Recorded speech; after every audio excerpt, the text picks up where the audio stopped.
الشيطان الرجيم فلا تحسبن الله غافلا عما يعمل الظالمون إنما يؤخرهم ليوم تشخص فيه الأبصار مهطعين مقنعي رؤوسهم لا يرتد إليهم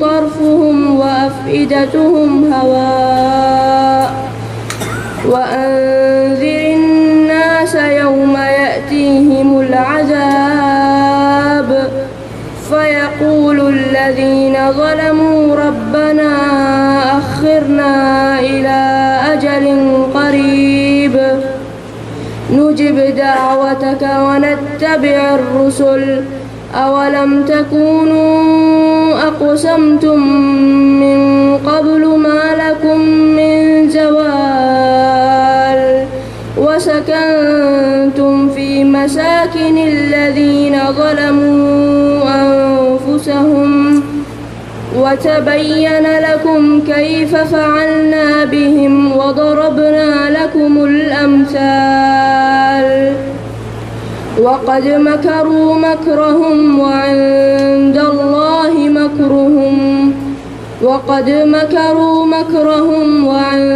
الله مكرهم وإن كان مكرهم لتزول منه الجبال.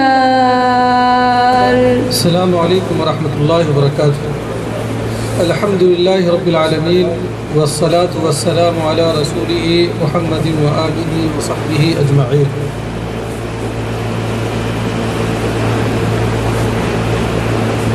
برادران اسلام، دینی و ملی بھائیوں، جیسا کہ میں نے گزشتہ ہفتے آپ لوگوں سے کہا تھا، نماز جنازہ کے مسائل کو آئندہ ہفتے بیان کیا جائے گا.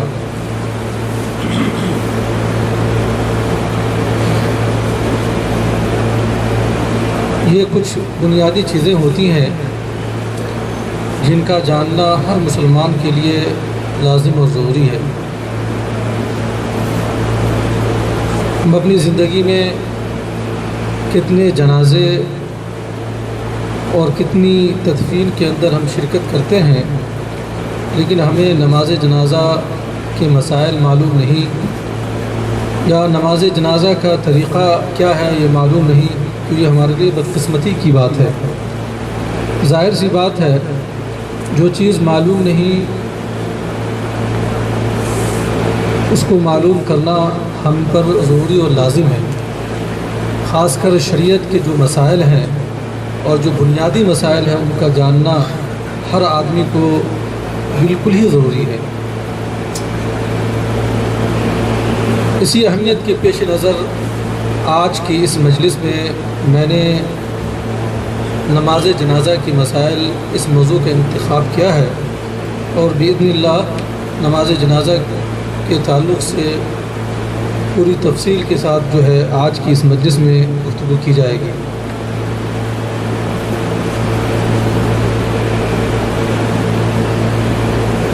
یہ دنیا دار فانی ہے. دنیا کے اندر جو بھی آیا ہے اس کو ایک دن یہاں سے کوچ کرنا ہے. جیسا کہ اللہ رب العالمین نے قرآن مجید کے اندر فرمایا، کل نفس ذائقۃ الموت، ہر نفس کو موت کا مزہ چکھنا ہے، یعنی ہر انسان کو اس دنیا سے جانا ہے.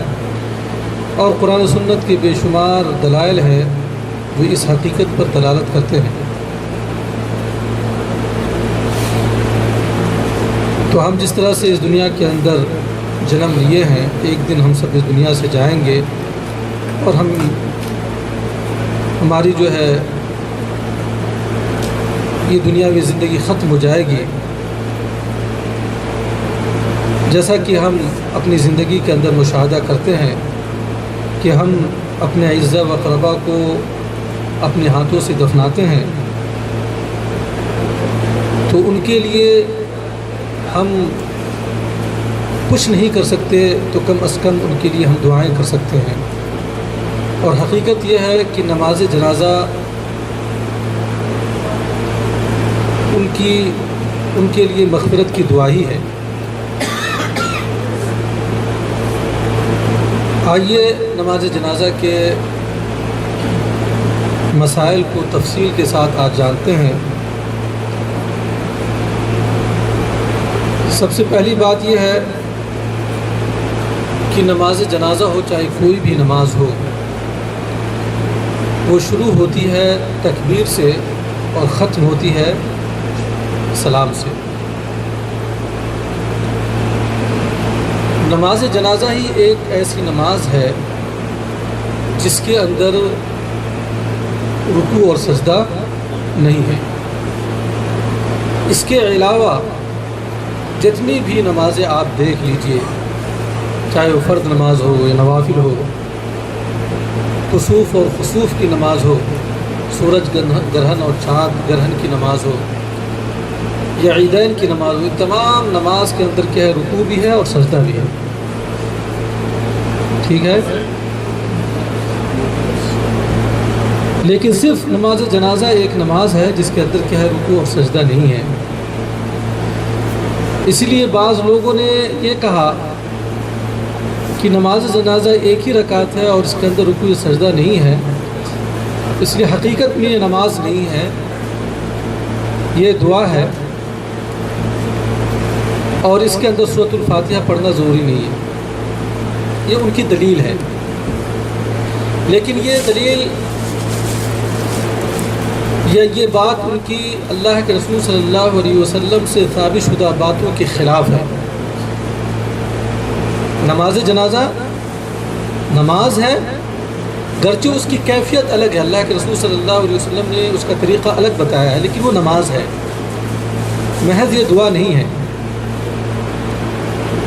کیوں کہ اگر آپ اس کو دعا کہتے ہیں تو کیا دعا کے اندر تکبیر ہوتی ہے؟ دعا کے اندر سلام ہوتا ہے؟ کسی شخص کو آپ نے ایسے دعا کرتے ہوئے دیکھا ہے کہ دعا سے پہلے وہ جو ہے قبلہ رخ ہو کر کھڑا ہو جائے یا بیٹھ جائے، اس کے بعد تکبیر کہے اور اس کے بعد جو وہ سلام پھیرے؟ ایسا نہیں ہے. پتہ ہی چلا کہ نماز جنازہ ایک نماز ہے، گرچہ اس کی کیفیت الگ ہے. شریعت مطہرہ نے ہمیں اس کا طریقہ بتایا ہے، اور پیارے نبی صلی اللہ علیہ وسلم کی جو حدیث ہیں ان حدیثوں سے پتہ چلتا ہے کہ ایک مستقل یہ نماز ہے.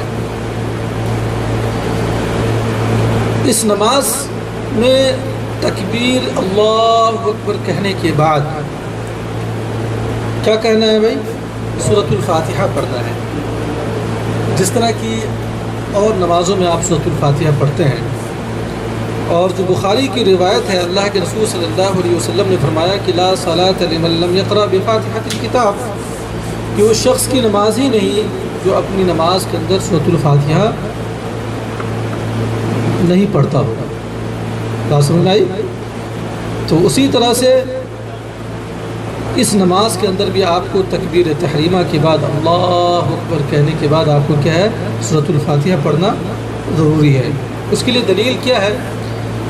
ابن عباس رضی اللہ تعالی عنہما، ابن عباس یہ اللہ کے رسول صلی اللہ علیہ وسلم کے چچیرے بھائی اور مفسر قرآن، ان سے یہ حدیث مروی ہے کہ نبی صلی اللہ علیہ وسلم نے جنازے پر کیا پڑھا؟ سورۃ الفاتحہ پڑھا. قرأ علی الجنازۃ بفاتحۃ الکتاب، نبی صلی اللہ علیہ وسلم نے نماز جنازہ میں کیا ہے؟ بفاتحۃ الکتاب یعنی سورہ فاتحہ پڑھا.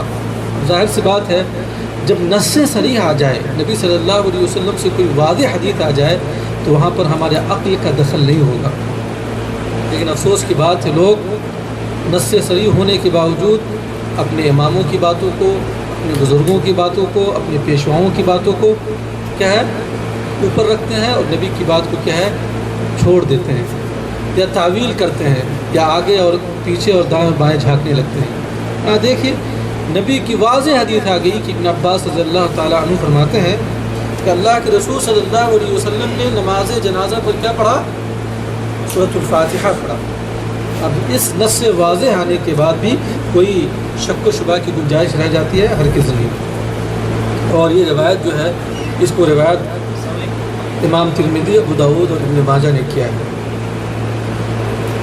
دوسری حدیث، ایک صحابی رسول طلحہ بن عبداللہ ابن عوف رضی اللہ عنہ کہتے ہیں کہ میں نے ابن عباس رضی اللہ تعالی عنہ کے پیچھے نماز پڑھا۔ کس کے پیچھے؟ ابن عباس کے پیچھے میں نے نماز پڑھا۔ کون سی نماز؟ اعلیٰ جنازہ، جنازے کی نماز میں نے پڑھا۔ فقرأ فاتحة الكتاب فقال لتعلموا انها سنة، رواہ البخاری۔ تو ابن عباس رضی اللہ تعالیٰ عنہ نے کیا پڑھا؟ سورۃ الفاتحہ نماز جنازے میں پڑھا۔ پھر انہوں نے کہا کہ میں نے سورۃ الفاتحہ اس لیے پڑھا اور زور سے اس لیے پڑھا تاکہ تم لوگ جان جاؤ کہ یہ سنت ہے، یہ نبی کا طریقہ ہے۔ پتہ یہ چلا کہ نماز جنازہ آپ سری طور پہ بھی پڑھ سکتے ہو اور جہری طور پہ بھی پڑھ سکتے ہو۔ بات سمجھ آ رہی ہے؟ سری طور پہ بھی پڑھ سکتے ہو آپ، اور کیا جہری طور پہ، خصوصاً ایسی جگہوں پہ جہاں پہ لوگوں کو نماز جنازہ کا طریقہ نہیں ہے معلوم ہے، تو ان کو بتانے کے لیے یا ان کی تعلیم کے لیے آپ جو ہے نماز جنازہ جو ہے زور سے آپ پڑھو، جہری طور پہ، ہے کہ نہیں؟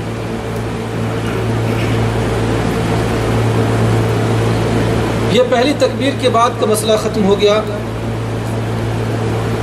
اب پہلی تکبیر کے بعد دوسری تکبیر، اس کے بعد کیا پڑھنا ہے؟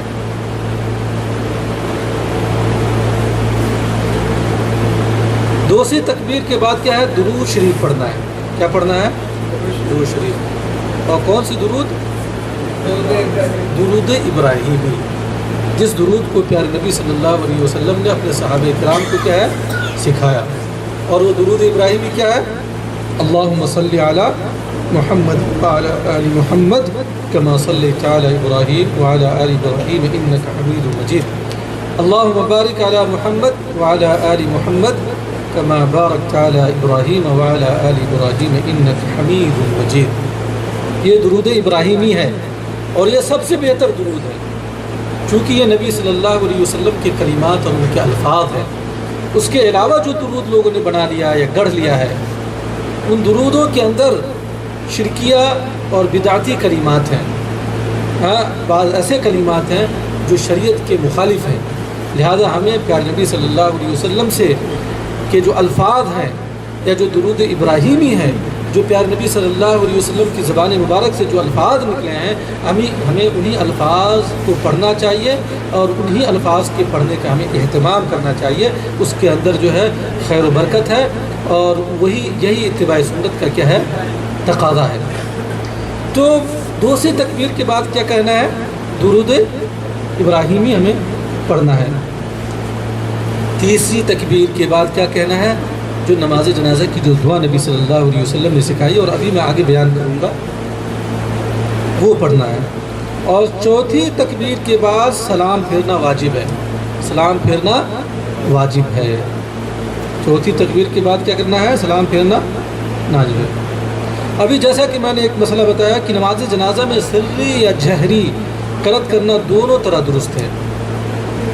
سری کے معنی ہوتا ہے یعنی پست آواز میں، اور جہری کے معنی ہے کہ بلند آواز میں۔ سری کے معنی اپنا اندر، اپنے نفس کے اندر، یعنی آپ سن رہے ہو بس، اور جہری یعنی آپ دوسروں کو بھی سنا سکیں۔ ایک مسئلہ اور یہ آتا ہے کہ کیا سورۃ الفاتحہ کے بعد قرآن مجید کی کوئی سورت ملا سکتے ہیں؟ یہ ایک مسئلہ ہے۔ تو سورہ فاتحہ کے بعد کوئی سورت بھی آپ پڑھ سکتے ہیں، یہ نبی صلی اللہ علیہ وسلم سے ثابت ہے۔ یعنی آپ نے پہلی تکبیر اللہ اکبر کہا اور آپ نے جو ہے سورۃ الفاتحہ پڑھا، اور سورۃ الفاتحہ کے بعد آپ نے مثال کے طور پہ بسم اللہ الرحمن الرحیم کہہ کے آپ نے سورۃ الاخلاص پڑھ لیا، یہ بھی ثابت ہے نبی صلی اللہ علیہ وسلم، یا کوئی بھی سورت پڑھا۔ اس کی دلیل کیا ہے؟ طلحہ بن عبداللہ رضی اللہ عنہ کہتے ہیں کہ صلیت خلف ابن عباس رضی اللہ عنہ علی جنازۃ فقرأ بفاتحة الكتاب وسورة وجهر حتى أسمعنا فلما فرغ أخذت بيده فسألت قال إنما جهرت لتعلموا أنها سنة رواه البخاری و ابو داود والنسائی والترمذی. وہی صحابی طلحہ بن عبداللہ کہتے ہیں کہ میں نے ابن عباس رضی اللہ تعالیٰ عنہما کی قیادت میں یا ان کی امامت پہ میں نے نماز پڑھی تو انہوں نے کیا کیا، سورۃ الفاتحہ پڑھا اور ایک اور سورت پڑھی، وجہر اور زور سے پڑھا، حتی اسمعنا جہاں تک کہ ہم لوگ نے کیا ہے سن لیا یا انہوں نے ہمیں سنایا. فلما فرغ جب وہ نماز سے فارغ ہو گئے، اخذت بیدہ تو میں نے ان کا ہاتھ پکڑ لیا، میں نے ان کا ہاتھ تھام لیا. فسألتہ اور میں نے سوال کیا، قال انما جہرت لتعلموا انها سنہ اور میں نے زور سے اس لیے پڑھا تاکہ تمہیں معلوم ہو جائے کہ یہ نبی صلی اللہ علیہ وسلم کا طریقہ ہے. یہ بخاری کی روایت ہے اور ابو داؤد اور نسائی اور ترمذی کی روایت ہے. سمجھ رہے ہیں؟ تو یہ آپ جو ہے سورۃ الفاتحہ بھی پڑھ سکتے ہیں، اس کے ساتھ کوئی دوسری سورت بھی کیا ہے آپ ملا سکتے ہیں. یہ بھی طریقہ نبی صلی اللہ علیہ وسلم سے ثابت ہے.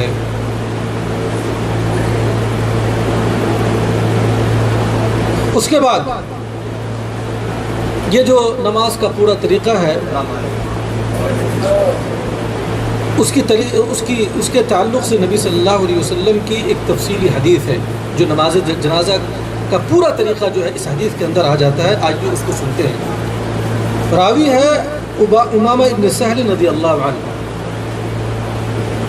وہ کہتے ہیں کہ انه اخبره رجل من اصحاب النبی صلی اللہ علیہ وسلم ان السنة في الصلاة على الجنازہ، کہ ان کو نبی صلی اللہ علیہ وسلم کے ساتھیوں میں سے کسی شخص نے خبر دیا. اس شخص کا نام یا اس صحابی کا نام یہاں پر ذکر نہیں ہے. وہ کون ہے؟ وہ کیا خبر دیا کہ ان سنة في الصلاة على الجنازة ان يكبر الامام. سنت یہ ہے نماز جنازہ کے اندر کہ امام کہے اللہ اکبر کہے. کیا کہے؟ اللہ اکبر کہے. ثم يقرأ بفاتحة الكتاب، اور پھر کیا ہے سورۃ الفاتحہ پڑھے بعد التکبیرۃ الاولی، پہلی تکبیر کے بعد، سرا فی نفسہ اپنے نفس کے اندر. ثم يصلي على النبی صلی اللہ علیہ وسلم، پھر وہ نبی صلی اللہ علیہ وسلم پر کیا درود بھیجے. وَيُخْلِصُ الدُّعَاءَ لِلْجَنَازَةِ فِي التَّكْبِيرَاتِ، اس کے بعد جو ہے خالص طور پہ جنازہ کے لیے کیا ہے دعا کرے. وَلَا يَقْرَأُ فِي شَيْءٍ مِّنْهُنَّ ثُمَّ يُسَلِّمُ سِرًّا فِي نَفْسِهِ.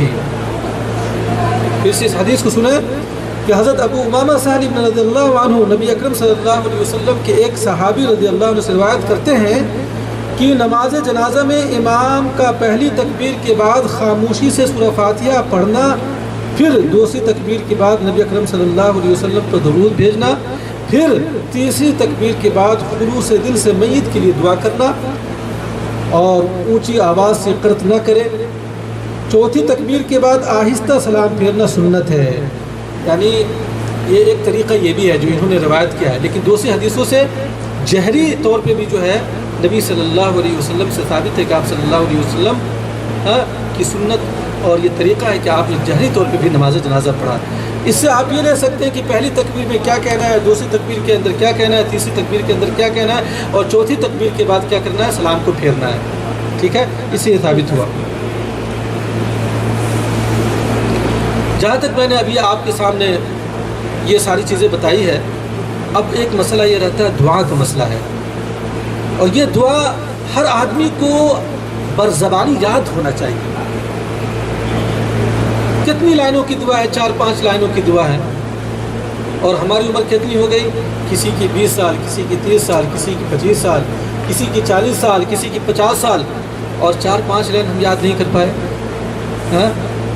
اتنے بڑے بڑے مسائل دنیا کے ہم حل کرتے ہیں، دنیا کے اتنے گنجلک مسائل کو ہم جو ہے اپنے ذہنوں کے اندر رکھتے ہیں. لیکن یہ جو شریعت کا مسئلہ ہے، جو ایک اہم مسئلہ ہے جس کو جاننا ہمارے لیے لازم اور ضروری ہے، ہمارے اندر یہ فکر نہیں ہے کہ ہم اس کو یاد کریں. ایسے وقت گزرتا چلا رہا ہے یہاں تک کہ ہم جو ہے خود ہم قبر کے اندر چلے جاتے ہیں اور ہماری نماز جنازہ ادا کی جاتی ہے. یہ بہت بڑی بدنصیبی کی بات ہے۔ تو نبی صلی اللہ علیہ وسلم سے کئی دعائیں ثابت ہے نماز جنازہ کے لیے، اس میں سے ایک دعا یہ ہے جو ابو ہریرہ رضی اللہ تعالی عنہ سے روایت ہوئی ہے کہ کان رسول اللہ صلی اللہ علیہ وسلم اذا صلی علی الجنازہ قال، کہ نبی صلی اللہ علیہ وسلم جب نماز جنازہ ادا کرتے تو کیا کہتے تھے؟ اللہم اغفر لحینا ومیتنا وشاہدنا وغائبنا وصغیرنا وکبیرنا وذکرنا وانثانا اللہم من احییته منا فاحیه علی الاسلام ومن توفیته منا فتوفه علی الایمان اللہم لا تحرمنا اجره ولا تفتنا بعده۔ اس کو امام احمد، ابو داؤد، ترمذی اور ابن ماجہ نے روایت کیا۔ اب اس کا معنی کیا ہے؟ حضرت ابو ہریرہ رضی اللہ تعالی عنہ سے روایت ہے، فرماتے ہیں کہ رسول اللہ صلی اللہ علیہ وسلم نے نماز جنازہ میں یہ دعا پڑھا کرتے تھے، یا اللہ ہمارے زندوں اور مردوں کو، آپ لوگ یہ دعا پڑھتے ہوں گے لیکن بہت سارے لوگوں کو معنی معلوم نہیں ہے، معنی سمجھے، مفہوم سمجھے، ہمارے زندوں اور مردوں کو، حاضر اور غائب کو، چھوٹوں اور بڑوں کو، مردوں اور عورتوں کو بخش دے۔ ہم میں سے جس کو تو زندہ رکھنا چاہے اسے اسلام پر زندہ رکھنا، اس لیے کہ اسلام ہی سب سے بڑی پونجی ہے۔ اگر اسلام کی نعمت ختم ہو گئی تو پھر آپ جو ہے آخرت میں آپ کا جو ہے آپ کی کشتی پار نہیں لگے گی۔ اور جسے مارنا چاہے اسے ایمان پر موت دے۔ ایک آدمی پوری زندگی اسلام پر چل رہا ہے لیکن نعوذ باللہ ثم نعوذ باللہ اس کا خاتمہ اور اس کی موت جو ہے کفر پر ہے، تو پھر وہ سارا کا سارا عمل اس کا برباد اور بیکار ہو گیا، اور وہ جو ہے اخروی زندگی اس کی کیا برباد ہو گئی۔ اسی لیے دعا کرتا ہے آدمی، یا نبی صلی اللہ علیہ وسلم نے یہ دعا کیا اور سکھایا امت کو، یا اللہ ہمیں مرنے والوں پر صبر کرنے کے ثواب سے محروم نہ رکھ۔ ظاہر سی بات ہے ایک انسان کا عزیز دنیا سے چلا جاتا ہے تو وہ کیا صبر کرتا ہے، ایک مومن کیا صبر کرتا ہے، اور صبر کس لیے کرتا ہے؟ اللہ رب العالمین سے اجر کی امید رکھتے ہوئے۔ تو یا اللہ تو اس اجر سے مجھے محروم نہ کر، اور اس کے بعد ہمیں کسی آزمائش میں مبتلا نہ کر۔ یہ ایک دعا ہے۔ اور دوسری دعا جو عوف ابن مالک رضی اللہ عنہ سے روایت ہے، اور یہ مسلم کی روایت ہے۔ بخاری کے بعد سب سے صحیح کتاب کون ہے بھائی دنیا کے اندر؟ مسلم ہے، سب سے صحیح کتاب مسلم ہے۔ تو مسلم کی روایت ہے، اللہ کے رسول صلی اللہ علیہ وسلم کا فرمان ہے، عوف ابن مالک رضی اللہ تعالیٰ عنہ سے روایت ہے کہ انہوں نے کہا صلی رسول اللہ صلی اللہ علیہ وسلم علی جنازت، نبی کریم صلی اللہ علیہ وسلم نے جنازے کی نماز پڑھی، فحفظت من دعائه، تو میں نے جو ہے ان کی دعا کو میں نے یاد کر لیا۔ دیکھیے صحابی رسول یا صحابہ کرام کے اندر دین کو سیکھنے کا کتنا جذبہ تھا کہ وہ نبی صلی اللہ علیہ وسلم کے پیچھے نماز پڑھتے تھے اور جو دعائیں کرتے تھے، جو چیزیں اس کو یاد کر لیتے تھے۔ کیا ہے؟ یاد کر، کیا کہتے ہیں؟ فحفظت من دعائه، آپ صلی اللہ علیہ وسلم کی دعاؤں میں سے میں نے دعا کو کیا ہے؟ یاد کر لیا۔ وہ یہ کہہ رہے تھے، کیا کہہ رہے تھے؟ اللہم اغفر لہ وارحمہ وعافہ واعف عنہ واکرم نزلہ وسع مدخلہ واغسلہ بالماء والثلج والبرد ونقه من الخطايا كما نقيت الثوب الأبيض من الدنس وأبدله دارا خيرا من داره وأهلا خيرا من أهله وزوجا خيرا من زوجه وأدخله الجنة وعده من عذاب القبر ومن عذاب النار قال حتى تمنيت أن أكون أنا ذلك الميت، رواه مسلم۔ سبحان اللہ۔ حضرت عوف ابن مالک رضی اللہ عنہ کہتے ہیں کہ نبی اکرم صلی اللہ علیہ وسلم نے ایک جنازے کی نماز پڑھی اور میں نے وہ دعا یاد کر لی۔ آپ صلی اللہ علیہ وسلم نے یہ دعا پڑھی، یا اللہ، دعا کا ترجمہ، یا اللہ اسے بخش دے، یعنی اس میت کو بخش دے، اس پر رحم فرما، اسے آرام دے اور معاف فرما، اس کی باعزت مہمانی کر، اس کی قبر کشادہ کر دے، اسے پانی، برف اور اولوں سے دھو کر اس طرح گناہوں سے پاک اور صاف فرما جس طرح سفید کپڑا میل کچیل سے صاف کیا جاتا ہے۔ اسے اس کے گھر سے بہتر گھر، یہ دنیا کا جو گھر ہے اسے اس کے گھر سے بہتر گھر، اس کے اہل و عیال سے بہتر اہل و عیال، بیوی اور بچے، اور اس کے ساتھی سے بہتر ساتھی عطا فرما، اسے جنت میں داخل فرما اور عذاب قبر اور آگ کے عذاب سے محفوظ رکھ۔ اب آئیے، حضرت عوف بن مالک رضی اللہ تعالیٰ عنہ کہتے ہیں یہ دعا سن کر میں نے یہ خواہش کی، یہ جو دعا اتنی عظیم دعا، اتنی اچھی دعا نبی صلی اللہ علیہ وسلم نے نماز جنازہ میں پڑھی، میں نے یہ دعا سن کر یہ خواہش کی کہ کاش یہ میری میت ہوتی، یعنی میں سامنے ہوتا اور نبی صلی اللہ علیہ وسلم مجھ پر یہ دعا کرتے۔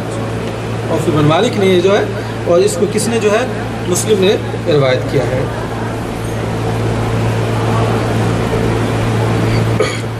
بچے کے جنازے میں مندرجہ ذیل دعا پڑھنی مسنون ہے، یہ دعا بھی ثابت ہے اگر بچے کی دعا ہو، جیسا کہ حسن رضی اللہ عنہ نے فرمایا کہ یقرأ علی الطفل بفاتحۃ الکتاب، کہ بچے پر جو ہے سورۃ الفاتحہ پڑھا جائے اور یہ دعا پڑھا جائے کہ اللہم اجعلہ لنا سلفا وفرتا وذخرا واجرا۔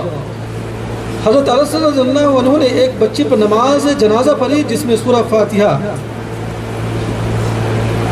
کے بعد یہ دعا مانگی، کیا مانگی؟ یا اللہ اس بچے کو ہمارے لیے پیشوا، پیشرو، ذخیرہ اور باعث اجر بنا۔ اسی بخاری نے روایت کیا ہے۔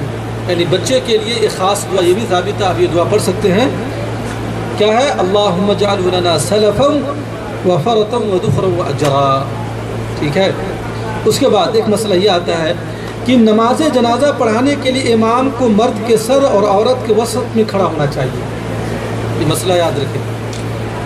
اگر مرد کا جنازہ ہے تو امام کہاں کھڑا ہوگا، اور عورت کا جنازہ ہے تو مرد کہاں کھڑا ہوگا؟ آئیے نبی صلی اللہ علیہ وسلم کی سنت سے ہم پتہ کرتے ہیں۔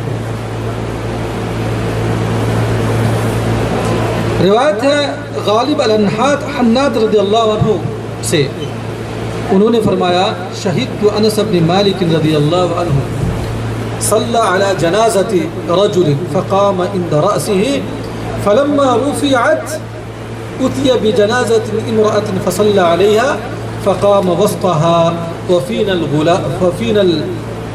العلاء بن زياد العلوي فلما رأى اختلاف قيامه على الرجل والمرأة قال يا أبا حمزة هكذا كان رسول الله صلى الله عليه وسلم يقول من الرجل حيث كنت، يقوم من الرجل حيث كنت ومن المرأة حيث كنت؟ قال نعم، رواه أحمد وابن ماجہ والترمذی وابو داود۔ حضرت غالب حناد رضی اللہ عنہ فرماتے ہیں میری موجودگی میں حضرت انس بن مالک رضی اللہ عنہ نے ایک مرد کے جنازے پر نماز پڑھی۔ انس بن مالک کو جانتے ہیں آپ لوگ، کون صحابی ہے؟ انس بن مالک وہ ہیں جو اللہ کے رسول صلی اللہ علیہ وسلم کے خادم رسول ہیں، اور جنہوں نے بیان کیا کہ میں نے نبی صلی اللہ علیہ وسلم کی خدمت 10 سالوں تک کی، لیکن کبھی نبی صلی اللہ علیہ وسلم نے پھٹکارا نہیں، یہاں تک کہ میں نے جو کام کیا تو یا نہیں کیا تو کیوں کیا اور کیوں نہیں کیا، کبھی نبی صلی اللہ علیہ وسلم نے سوال نہیں کیا۔ وہی انس بن مالک جو خادم رسول ہے، انہوں نے وہ ان کے بارے میں ہے کہ غالب بن حناد رضی اللہ عنہ فرماتے کہ میری موجودگی میں حضرت انس بن مالک رضی اللہ عنہ نے ایک مرد کے جنازے پر نماز پڑھا اور میت کے سر کے پاس کھڑے ہوئے۔ مرد کہاں کھڑے ہوئے؟ میت کے سر کے پاس کھڑے ہوئے۔ اس کے بعد ایک عورت کا جنازہ لایا گیا، اور اس کی میت کے وسط میں، یعنی میت کے وسط میں کھڑے ہوئے، بیچ میں کھڑے ہو کر نماز پڑھائی۔ حضرت علاء ابن زیاد بھی وہاں موجود تھے، ایک دوسرے شخص جو تھے وہ موجود تھے۔ انہوں نے مرد اور عورت کی میت پر امام کا مختلف جگہ کھڑا ہونا دیکھا تو پوچھا کہ اے ابو حمزہ رضی اللہ عنہ، کیا رسول اللہ صلی اللہ علیہ وسلم بھی مرد عورت کے جنازے پر اسی طرح کھڑے ہوتے تھے؟ یہاں پر غور کرنے کی بات ہے کہ صحابی رسول کے اندر سنت کی جستجو اور تلاش کتنی تھی۔ کوئی بھی عمل ان کے قابل قبول اس وقت تک نہیں ہوتا تھا جب تک کہ وہ جان نہیں لیتے، جب تک وہ ان کا دل مطمئن نہیں ہوتا کہ یہ عمل نبی صلی اللہ علیہ وسلم نے کیا ہے یا نہیں کیا ہے۔ دیکھیے ایک انس بن مالک صحابی رسول، انہوں نے یہ فعل کیا تو علا نام کے جو شخص تھے وہ مطمئن نہیں ہوئے، انہوں نے پوچھا کہ جو تمہارا عمل ہے کہ مرد کے سر کے پاس تم کھڑے ہوئے یا آپ کھڑے ہوئے اور عورت کے وسط میں آپ کھڑے، کیا یہ نبی صلی اللہ علیہ وسلم سے ثابت ہے؟ یہی طریقہ ہمارا ہونا چاہیے ہر عمل کے اندر، کہ کیا نبی نے اس کام کو کیا ہے، کیا قرآن سے اس کی دلیل ملتی ہے، کیا پیار نبی صلی اللہ علیہ وسلم کی سنتوں سے اس کی دلیل ملتی ہے؟ صرف یہ کہہ دینا کہ فلاں امام نے کہا، فلاں بزرگ نے کہا، فلاں ولی نے کہا، فلاں کا قول ہے، یہ ہمارے لیے کافی نہیں ہے۔ اس کے لیے ضروری ہے کہ ہمیں دلیل طلب کرنی چاہیے اور ہمیں مطمئن ہونی چاہیے کہ کیا یہ ہمارے حبیب پیارے نبی صلی اللہ علیہ وسلم سے چیز ثابت ہے۔ ایسا تو نہیں کہ بدعتی کام ہے اور اس کو ہم شریعت سمجھ کے اس کو ہم کر رہے ہیں۔ آج مسلمانوں کا یہ بڑا طبقہ اسی وجہ سے گمراہ ہے کہ وہ بزرگوں کے طریقے میں لگ گئے، اماموں کے طریقے میں لگ گئے اور نبی کے طریقے کو انہوں نے کیا ہے بالائے طاق رکھ دیا۔ اسی وجہ سے آج امت جو ہے اختلاف کا شکار ہو گئی۔ ہر آدمی جو ہے اس بات کا دعویٰ کر رہا ہے کہ ہم ہی حق پر ہے۔ حق کیا ہے؟ حق تو یا اللہ کی کتاب کے اندر ہے یا پیار نبی صلی اللہ علیہ وسلم کی سنتوں کے اندر ہے میرے بھائیوں۔ تو ہماری بھی ذمہ داری ہے کہ کسی بھی عمل کو اس وقت قابل قبول نہ کریں، ہمارے پاس قابل قبول نہ ہو جب تک کہ وہ عمل اللہ کی کتاب اور پیار نبی صلی اللہ علیہ وسلم کی سنتوں سے کیا ہے ثابت نہ ہو جائے۔ حضرت انس رضی اللہ عنہ نے جواب دیا، ہاں ایسے ہی کھڑے ہوتے تھے۔ کون؟ نبی صلی اللہ علیہ وسلم کو میں نے دیکھا، آپ صلی اللہ علیہ وسلم کیا ہے ایسے ہی کھڑے ہوتے تھے۔ اب ایک سوال اور ہے کہ نماز جنازہ کی تمام تکبیروں پہ ہاتھ اٹھانا چاہیے یا نہیں ہاتھ اٹھانا چاہیے؟ تو اللہ کے رسول صلی اللہ علیہ وسلم کی حدیثوں سے یا مرفوع کوئی روایت نہیں ہے، لیکن جو اللہ کے رسول صلی اللہ علیہ وسلم کے صحابی ابن عمر ہیں جو متبع سنت اور بہت ہی بڑے عالم کہہ لیں اور صحابی رسول جلیل القدر صحابی، ان سے ثابت ہے کہ وہ جو ہے نماز جنازہ کی تمام تکبیروں میں کیا کہتے ہیں اپنے ہاتھوں کو کیا ہے اٹھایا کرتے تھے۔ عن ابن عمر رضی اللہ عنہما انه كان يرفع يديه في جميع تکبیرات الجنازہ، یہ بیہقی کی روایت ہے کہ حضرت عبداللہ ابن عمر رضی اللہ عنہ نماز جنازہ کی تمام تکبیروں میں ہاتھ اٹھایا کرتے تھے۔ اسے بخاری نے روایت کیا ہے۔ واللہ عالم انہوں نے کیسے بخاری، لیکن یہ بیہقی کی روایت ہے، اس سے پتہ یہ چلا ہے اس کی بخاری کے اندر ہے یا نہیں واللہ عالم، یہ مجھے معلوم نہیں، لیکن بیہقی کے اندر عبداللہ ابن عمر رضی اللہ تعالی عنہما سے یہ ثابت ہے کہ وہ اپنی نماز جنازہ کے اندر تمام تکبیرات کے اندر کیا ہے وہ کیا کرتے تھے ہاتھ اٹھاتے تھے۔ اور کسی مسئلے کے اندر اللہ کے رسول صلی اللہ علیہ وسلم کا قول و فعل نہیں ملے، لیکن کسی صحابی رسول کا قول و فعل مل جائے اور اس کی مخالفت میں کوئی سنت یا کوئی حدیث نہیں ہے تو اس پر عمل کیا جا سکتا ہے، اس پر عمل کیا جا سکتا ہے۔ اس کے بعد نماز جنازہ میں دونوں ہاتھ سینے پر باندھنا چاہیے۔ یہ صرف نماز جنازہ ہی کا مسئلہ نہیں ہے، بلکہ نبی صلی اللہ علیہ وسلم نے جتنی بھی نمازیں پڑھی ہے جو صحیح حدیثوں سے ثابت ہے وہ یہ ہے کہ ایک مسلمان کو آپ صلی اللہ علیہ وسلم کی اقتداء کرتے ہوئے، آپ صلی اللہ علیہ وسلم کی سنت کو مانتے ہوئے اپنی نماز میں صحیح طریقہ جو ہے کہاں ہاتھ باندھے؟ سینے پہ ہاتھ باندھے۔ کہاں باندھتے ہیں؟ سینے پہ۔ ناف کے نیچے جو ہاتھ باندھتے ہیں یہ صحیح حدیث سے ثابت نہیں ہے، ضعیف روایت ہے، اس کے ضعف پر تمام ائمہ کے اتفاق ہے، لیکن صحیح جو ہے وہ یہ ہے سینے پر آپ کو چاہے وہ نماز جنازہ ہو یا دوسری نمازیں، تمام نمازوں میں ہمیں ہاتھ کہاں باندھنا چاہیے؟ اپنے سینے پر ہاتھ باندھنا چاہیے۔ تو اس کے لیے دلیل کیا ہے؟ وائل بن حجر رضی اللہ تعالیٰ عنہ سے روایت ہے، انہوں نے فرمایا کہ صلیت مع النبی صلی اللہ علیہ وسلم، میں نے نبی صلی اللہ علیہ وسلم کے ساتھ نماز میں نے پڑھی، فوضع یدہ الیمنی علی یدہ اليسری علی صدرہ، تو انہوں نے اپنے دائیں ہاتھ کو بائیں ہاتھ پر رکھتے ہوئے کہاں پر ہاتھ رکھا؟ انہوں نے سینے پر ہاتھ رکھا۔ صدر کے معنی کیا آتا ہے؟ سینہ، سینے پر ہاتھ رکھا۔ اس کو ابن خزیمہ نے کیا ہے روایت کیا ہے۔ اس کے بعد نماز جنازہ میں صرف ایک سلام کہہ کے نماز ختم کرنا بھی جائز ہے، دونوں طرف بھی سلام پھیر سکتا ہے اور ایک سے بلکہ بہتر اور افضل ہے کہ ایک ہی طرف کیا سلام پھیرا جائے، ٹھیک ہے؟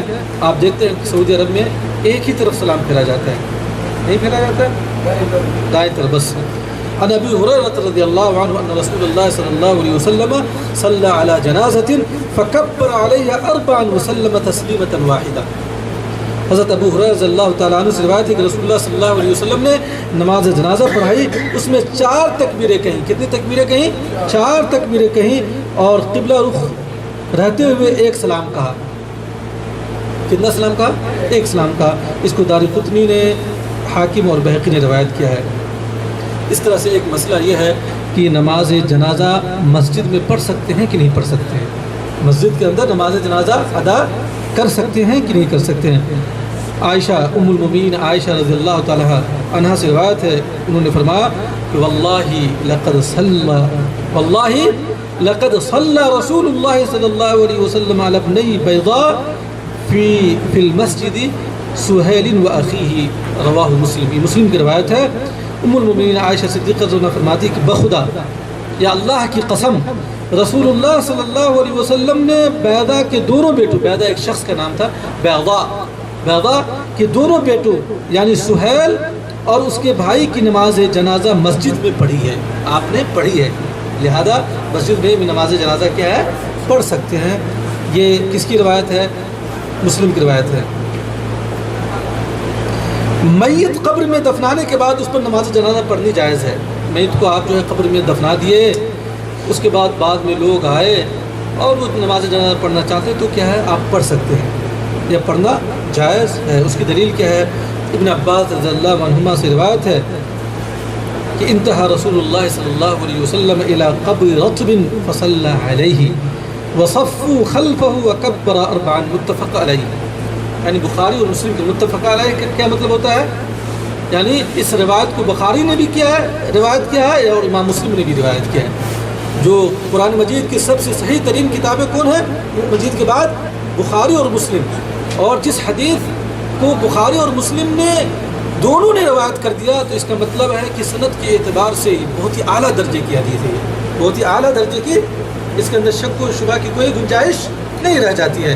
حضرت عبداللہ ابن عباس رضی اللہ عنہ فرماتے ہیں کہ رسول اللہ صلی اللہ علیہ وسلم کا ایک تازہ قبر پر گزر ہوا، ایک تازہ یعنی جلدی اس کو دفنایا گیا تھا، قبر ہوا تو آپ صلی اللہ علیہ وسلم نے اس پر نماز پڑھی. کیا پڑھی؟ آپ صلی اللہ علیہ وسلم نماز جنازہ پڑھی. صحابہ کرام رضی اللہ عنہ نے بھی آپ کے پیچھے صفیں باندھ کر نماز پڑھی. آپ نے شروع کیا، صحابہ نے بھی آپ کے پیچھے کیا ہے تحسن پر پڑھ سکتے ہیں. ایک سے زائد میتوں پر ایک ہی نماز جنازہ پڑھنی جائز ہے. جیسے مثال کے طور پہ کوئی جنگ ہے، لڑائی ہے، یا گاؤں کے اندر ایک ہی دن 4 5 میتیں ہوں گی، ہے کہ نہیں؟ تو بیک وقت چاروں میتوں پہ کیا نماز آپ کیا ہے پڑھ سکتے ہیں. اسی طرح سے میت مرد اور عورتیں ہوں تو مرد کی میت امام کے قریب اور عورت کی میت قبلہ کی طرف ہونی چاہیے. بات سمجھ میں آ رہے؟ ایک ہی ساتھ آپ پڑھ رہے ہیں مردوں اور عورتوں پہ، تو مردوں کی میت جو ہے امام سے قریب ہو اور عورتوں کی میت جو ہے قبلہ کی طرف ہو، یعنی دور ہو کس سے؟ امام سے. اس کی دلیل کیا ہے؟ ان مالک رضی اللہ عنہ انہ بلغہ ان عثمان بن عفان، عثمان بن عفان کون ہے بھائی؟ عثمان بن عفان کا کیا لقب ہے؟ ان کو کیا کہا جاتا ہے؟ ذی النورین، دو نور والے. یہی وہ صحابی ہے جن کو یہ شرف حاصل ہوا کہ اللہ کے رسول صلی اللہ علیہ وسلم کی 2 بیٹیاں آپ کے عقد میں آئیں. اسی لیے ان کو کیا کہا جاتا ہے؟ ذی النورین، 2 نور والے. کیا کہا جاتا ہے؟ ذی النورین، 2 نور والے. اور ان کے بہت سارے فضائل اور مناقب ہیں. عثمان بن عفان یہ خلیفہ ثالث ہوئے، سمجھیں؟ تو ان عثمان بن عفان وعبد الله بن عمر وابا هريره رضي الله عنهم كانوا يصلون على الجنائز بالمدينه الرجال والنساء فيجعلون الرجال مما يلي الامام والنساء مما يلي القبلة. رواه مالک. امام مالک رحمۃ اللہ علیہ سے روایت ہے کہ حضرت عثمان بن عفان، عبداللہ ابن عمر اور حضرت ابو ہریرہ رضی اللہ عنہ مردوں اور عورتوں پر اکٹھی نماز جنازہ پڑھتے تھے، تو مردوں کو امام کی طرف اور عورتوں کو قبلہ کی طرف رکھتے ہیں. اسے مالک نے روایت کیا ہے. کیا پتہ چلا کہ اگر مرد اور عورت کے جنازے ایک ہی ساتھ پڑھے جائیں تو مرد کا جو جنازہ ہوگا، جو میت ہے وہ جو ہے قبلہ کیا ہے امام سے قریب ہوگا، اور عورت کا جو جنازہ ہے یا عورت جو میت ہے اس کو جو ہے قبلے کی طرف کیا جائے گا، یعنی امام سے دور رکھا جائے گا. بات سمجھ میں آئی؟ یہ جنازے کے بعض اہم مسائل ہیں جن کو جاننا ہمارے لیے ضروری ہے. اور مختصراً یہ ہے کہ نماز جنازہ کے اندر کتنی تکبیرات ہیں؟ 4 تکبیرات ہیں۔ پہلی تکبیر کے بعد آپ کیا ہے سورۃ الفاتحہ پڑھیں گے، اور سورۃ الفاتحہ کے بعد جو ہے کوئی سورت بھی آپ ملا سکتے ہیں، یہ بھی نبی صلی اللہ علیہ وسلم سے ثابت ہے۔ اور دوسری تکبیر کے بعد کیا پڑھنا ہے؟ ہمیں درود ابراہیمی پڑھنا ہے، جو نبی صلی اللہ علیہ وسلم کے زبان مبارک سے جو الفاظ نکلے انہی کا ہمیں اہتمام کرنا ہے۔ اس کے بعد تیسری تکبیر کے بعد آپ کو کیا میت کے لیے کیا دعا کرنا ہے؟ وہ دعا ہے جو 2 دعا میں نے آپ کے سامنے رکھی، اللہم اغفر لحینا و میتنا و شاہدنا و غائبنا و صغیرنا و کبیرنا و ذکرنا و انثا، اللہم من احییت منا فاحیی علی الاسلام ومن توفیت منا فتوفہ علی الایمان، اللہم لا تحرمنا اجرہ ولا تفتنا بعدہ۔ اور اس کے بعد دوسری دعا، اللہم اغفر لہ ورحمہ وعافہ واعف عنہ واکرم نزلہ وسع مدخلہ واغسلہ بالماء والثلج والبرد ونقہ من الخطایا کما نقیت الثوب الابیض من الدنس وابدلہ دارا خیرا من دارہ واہلا خیرا من اہلہ وزوجا خیرا من زوجہ وعیدہ من عذاب القبر۔ اور اس طرح سے جو دعا ہے، یہ دعا جو ہے ہمیں یہ دونوں دعائیں ہمیں یاد کرنی چاہیے۔ جو سی دعا یہ مسلم سے امام مسلم نے اس کو روایت کیا ہے، ہمیں دونوں دعا کم از کم علی الاقل ایک دعا تو ہمیں یاد ہونی چاہیے۔ اس کے بعد جو ہے یہ دعا پڑھنے کے بعد آپ جو ہے اللہ اکبر کہہ کے ایک طرف سلام پھیر دیں، یہی زیادہ افضل اور بہتر ہے۔ اگرچہ دونوں جائز ہے، دونوں طرف بھی آپ کیا ہے سلام کیا ہے پھیر سکتے ہیں۔ یہ مختصر جو ہے نماز جنازہ کا کے مسائل آپ کے سامنے بیان کیے گئے۔ اللہ رب العالمین سے دعا ہے کہ اللہ تعالیٰ ہمیں جو ہے دین کی سمجھ اور دین کو سیکھنے کی توفیق عنایت فرمائے، اور جب تک ہم اس دنیا کے اندر زندہ رہیں ایمان پر زندہ رہیں، اور جب ہمارا خاتمہ ہو تو ایمان پر ہو۔ آمین۔ وآخر دعوانا الحمد للہ رب العالمین۔ والسلام علیکم ورحمۃ اللہ۔